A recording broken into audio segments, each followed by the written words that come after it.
All right. So, welcome to this module, everybody. So happy to be here. We're going to be talking about the AUM in this module. We're going to be talking about the origin sound of the universe, so to speak, depending on what you believe. Certainly it's what the yogis would say. And we'll start this module as we have started all of the others with a little check-in, yeah? So we'll close our eyes.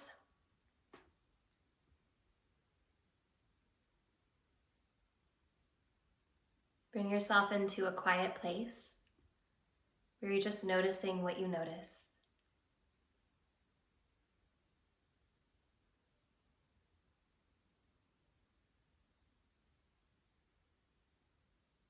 Notice all the information that's already come in to your landscape today.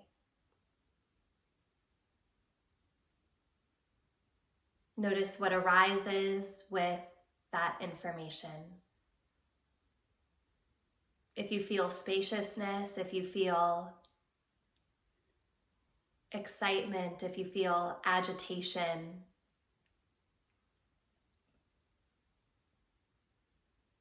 if you feel discomfort, where is that in your body?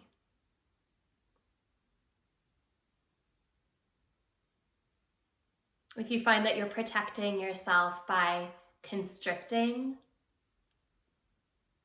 your jaw or your throat, your eyes or your ears,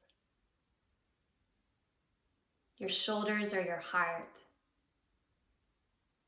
or maybe your belly or your legs. Check in to see if you need any of those protections. And if you do, keep them. And if you don't, breathe into them. Finding spaciousness wherever it's available to you.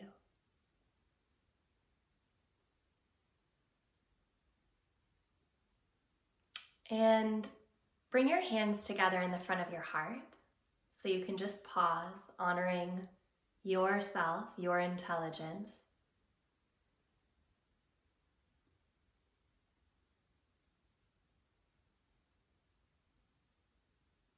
We're going to do a very brief exercise here.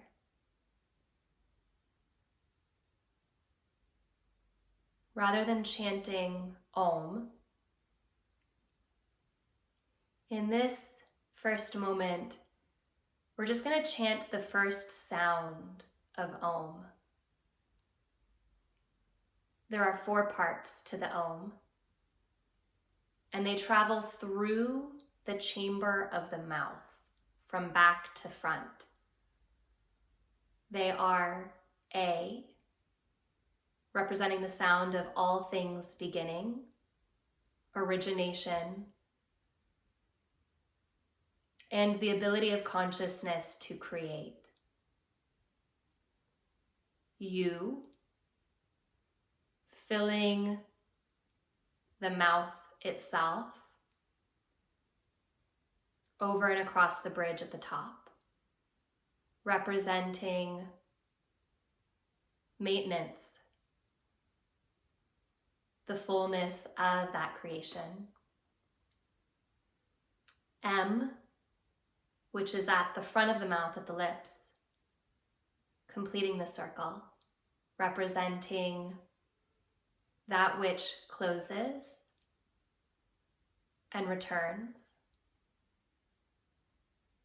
And then the all-important and often overlooked 4th state called Turiya, which is essentially the silence that doesn't just arise at the end of the sound, but actually holds the sound through its entire cycle. So when we chant, we're going to start with just the sound A, ah. And I want you to open the back of your throat here. Just take a normal breath in and a normal breath out. And then we'll take a breath in and we'll chant ah together 3 times. Inhale. Ah.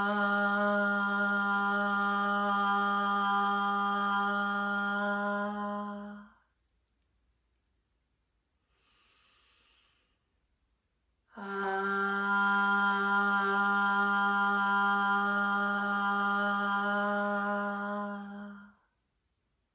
One more.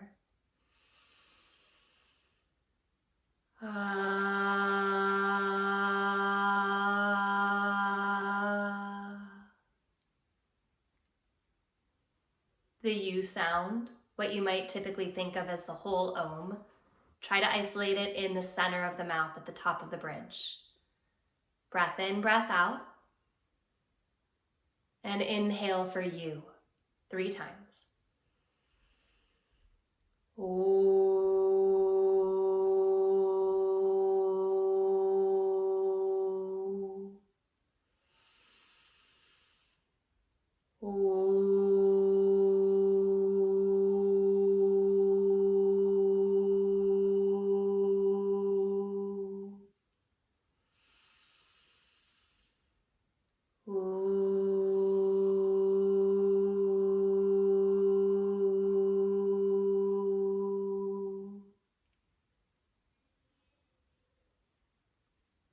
The M sound, and with this M sound, your lips can be closed, but actually traditionally the lips are just a tiny bit apart so that you can really feel that vibration in the front.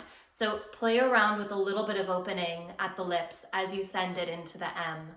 Breath in, breath out, and we'll do M 3 times.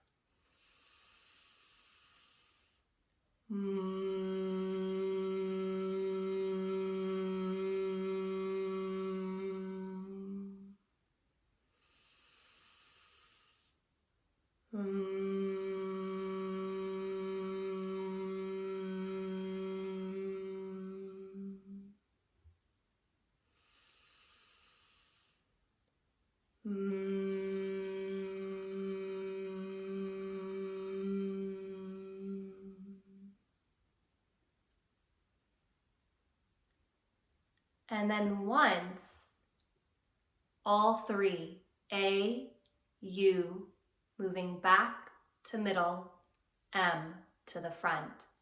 And then feel into, not the sound, but what's holding the sound in silence. What comes before, what saturates through, and what holds the end. We'll just do this one once through. Take a full breath in.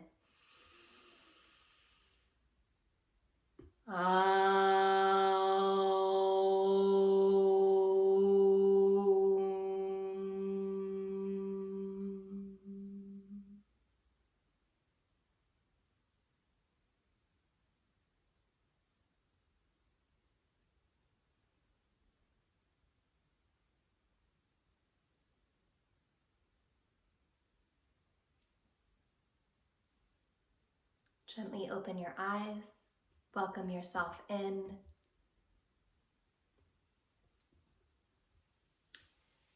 It is no mistake that the Yoga Sutras of Patanjali starts with the first word ata, which means now or here. In fact, some would even say that now or here encapsulates the whole teaching of that brief text.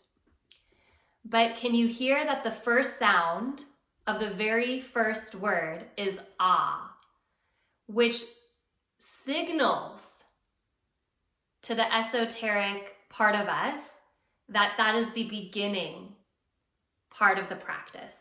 You're welcoming yourself in. And the translation, Ata Yoga Anushasanam, is here begins your practice of yoga. Or here the yoga is expanded upon or expounded upon. So it is the welcoming into the practice. As for the sound Om itself, it is considered so sacred in the traditions of yoga that really you don't call it the Om. So when you hear people say, we're now going to chant Om together, it's kind of an incorrect way of approaching it, actually. So the word Om is given its very own name, and that is Pranava, the Pranava, with a capital P, P-R-A-N-A-V-A. So the sound that is represented by the Pranava is that sound of Om.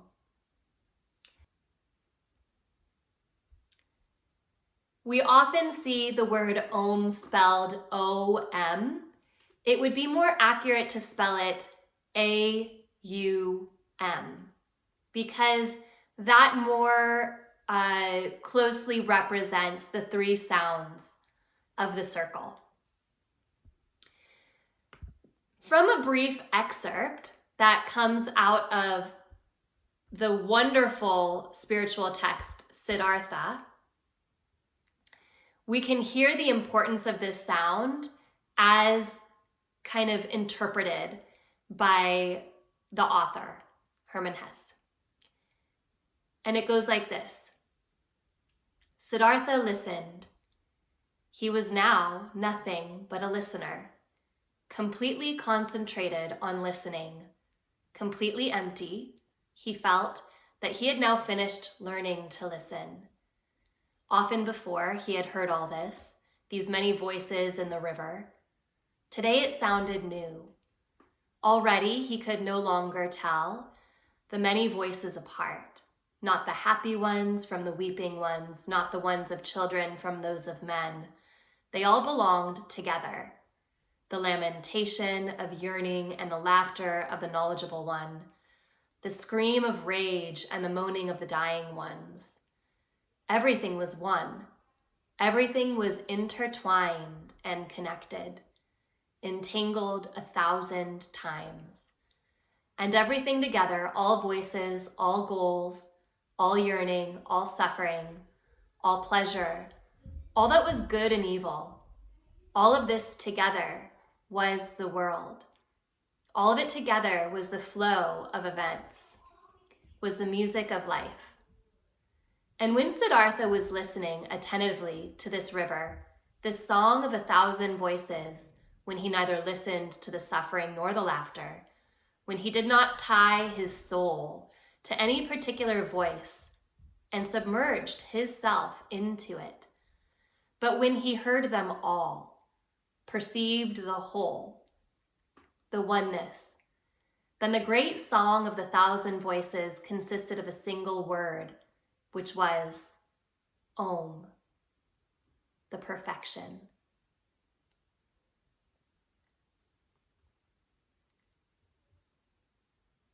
This beautifully summarizes what Om represents, which is all sound, all creation, maintenance, and destruction. And then, most importantly, if not often described, is that silence that holds it.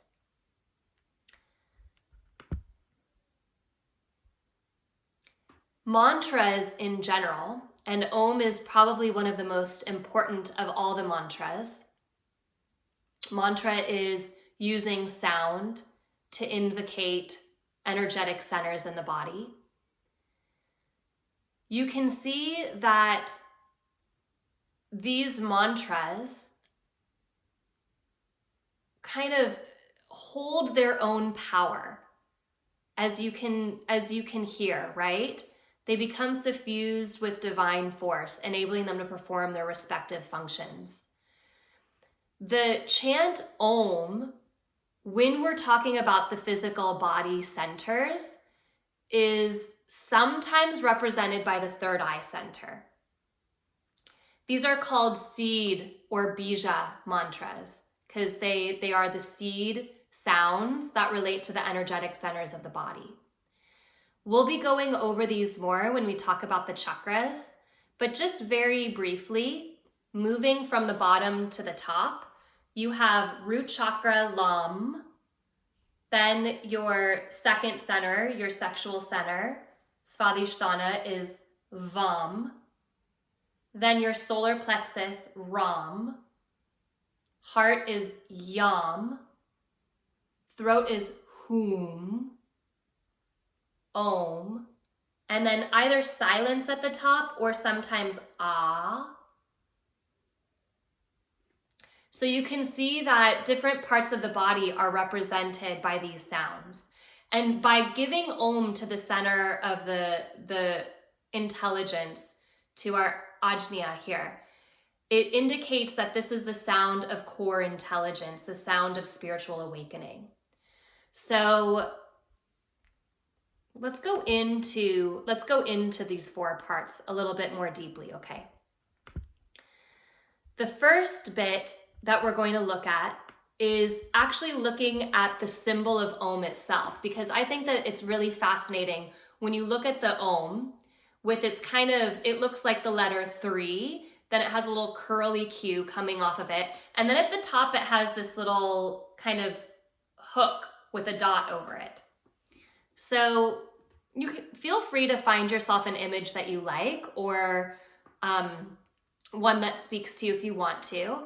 But what you can see is that in this semicircle, in the letter 3 here, you have all of the different symbols. You have all of the different symbols for the sound. Just like the beginning, the middle, and the end of the sound, that actually represents not just beginning, middle, and end of creation, but the 4 states of consciousness in general as we experience them through life. So that would be waking, sleep and dreaming, deep sleep, and then absolute consciousness, which is the silence that holds it all. Is this feeling a little bit esoteric to all of you? It's very complex, and the symbol is extremely well thought out, right? So this is something worth exploring, that the symbol itself has these different states, okay? And let's go into this one. Let's talk about Turiya for just a moment, because Turiya is actually the most important part. It's called the 4th state, actually. That's what it translates as, the 4th state. Really a fancy sounding way of just saying the 4th state, right? So it signifies the coming to rest of all differentiated relative existence. It's a quiet, peaceful, and I don't love the term blissful, but that's the quote here, state. It's the ultimate goal of all spiritual activity.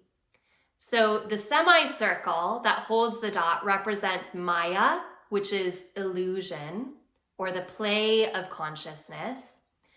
And it separates the dot from the other 3 curves. So can you see that if the dot is pure consciousness, it's kind of held by Maya, which, Maya in some traditions gets a bad rap.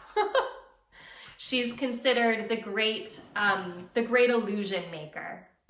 I don't see anything wrong with Maya. I mean, she has her issues, right? We don't want to get stuck in illusion, but this kind of comes into our conversation from yesterday that actually there's a playfulness to Maya as well. So the semicircle is open at the top and it doesn't touch the dot. It means that the highest state is not affected by Maya. Maya only affects the manifested phenomenon below it. And the effect of that prevents the seeker from reaching his ultimate goal, which is the realization of absolute consciousness, essentially. Okay, so you can see that this is kind of the line between absolute consciousness and all of the different states of existence. Okay, so this is the symbol of the Om, of the Pranava. In some of the older texts, like the Upanishads, it was said, in the beginning, there was only one word, and that word was Om. Doesn't this sound familiar? A lot of religions have this at their core. In the beginning, there was only the sound. So in fact, many, many, many world religions state this, that out of nothing comes first sound. Okay, so yoga definitely holds this esoteric belief. So the sound of creation that came out very first was the sound of Om. And it is said that once you chant Om on a daily basis, the conflict in your mind ends and you have a clear vision. It exhausts the war between your mind and your thoughts and unites them by giving them the same purpose, which is a return back to spaciousness. Okay?